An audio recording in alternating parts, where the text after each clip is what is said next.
Hi, thank you for learning about Phase 2 for the Redmond Zoning Code Rewrite.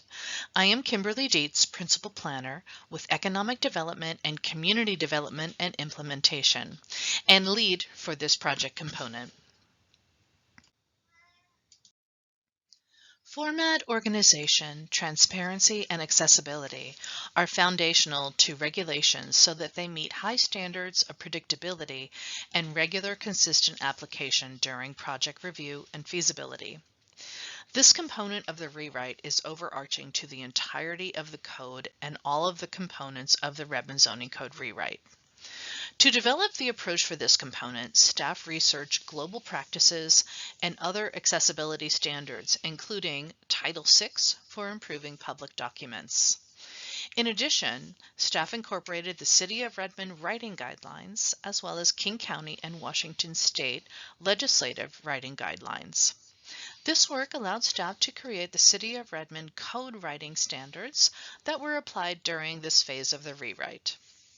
One of the resources, the Customer Communications Toolkit for the Public Service, a Universal Design Approach, by the Center for Excellence in Universal Design, proved invaluable.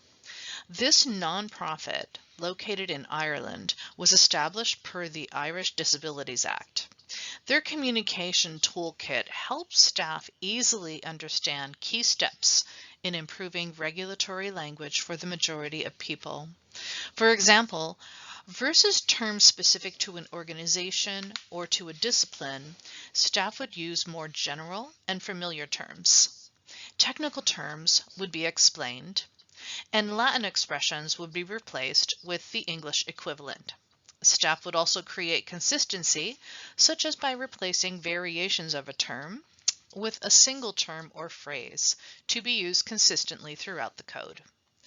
Ultimately, staff recognized that the large scale of this improvement would take significant time.